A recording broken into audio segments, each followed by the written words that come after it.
Okay, so the million-dollar question, do hashes provide integrity? If they do, we could just stop right here and celebrate that we found a scheme that provides integrity.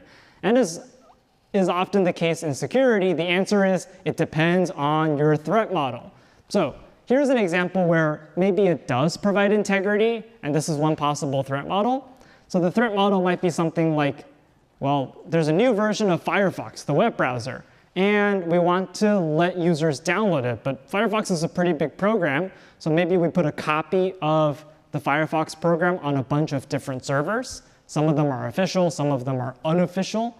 And Alice goes and she downloads the version of Firefox from one of those servers that's hosting a copy of the program. So how can Alice be sure that she obtained the correct version of the Firefox program and not some corrupted, tampered version that has a virus hiding inside of it? So one thing we can use to solve this problem is to use a hash. It's kind of like the document fingerprint scheme from before. So when Firefox publishes the new version of Firefox, which is a big file, a big executable, we're also going to hash the executable and publish the hash on Firefox's website. So if you go to Firefox's website, it will say, here's the newest version of Firefox. You can download it from us or from any of these other possibly insecure servers. And if you want to check your work, here's the hash. So then Alice can download the binary from any source, maybe the secure server, maybe one of those insecure servers. And in order to check that the hash matches, she just has to hash her downloaded copy and compare it to the hash that's on the website. So if the program is correct, then the hashes should match. Remember, hashes are deterministic.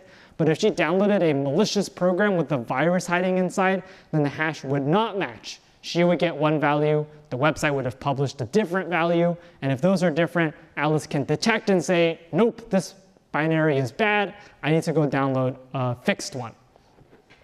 And so as an attacker, you might think, could I somehow add a virus into the binary, but do so in a way that the hash stays the same?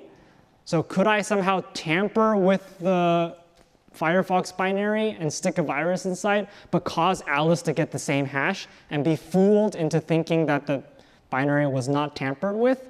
Well, to do that, if I reframe the thing I just said, I'm basically saying Firefox gives you a hash. It's the one on the website.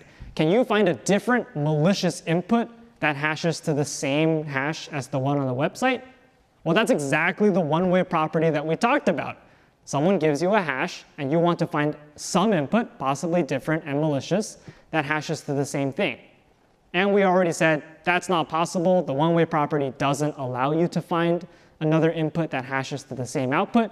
So an attacker is unable to create a malicious program with the same hash if we are using a secure cryptographic hash. So under a model like this, if you tell the story like this, hashes do provide integrity. They help Alice check if the message has been tampered with. But we had to make some assumptions. So in this threat model, we assume that the attacker can't modify the hash on the website. They can't go on Mozilla's website and change what the hash says. We assume that whatever they publish on the website is true and correct. So we have integrity, but we assumed that everyone knew the hash and it was correct and no one could tamper with it. But under a model like this, you could argue that hashes provide integrity. And this is why depending on your threat model is so important. But that's not the threat model that we used. Our threat model was the one we talked about a few lectures ago where we said Alice and Bob want to talk over an insecure channel and Mallory might tamper with messages. So going back to this more familiar threat model, the one that we have been thinking about, could we use hashes to help us here? So we could think about Alice sending a message and also the hash of the message over the channel. And then Bob receives the message and the hash. You get both values. You compute the hash on the message and see if it matches each of them that was sent. And if they match, maybe you say it's not tampered. And if they don't match, maybe you detect an error. So can Mallory exploit this? Is this secure against Mallory, the tampering attacker? Well, what could Mallory do? She could change the message. But if she changes the message, this original hash doesn't check out. So what does she do with the hash? She changes that too. So we change the message to M prime. That is some tampered message. And instead of sending the hash of the original message, we just compute the hash of the modified message. And now when Bob receives this malicious message and the hash of the malicious message, he can check. They're going to match up, and Bob will think the message is okay, but it's actually been tampered with. So under a threat model like the one we've been talking about, Mallory could modify both the message and its hash, so we're in trouble. There is no integrity.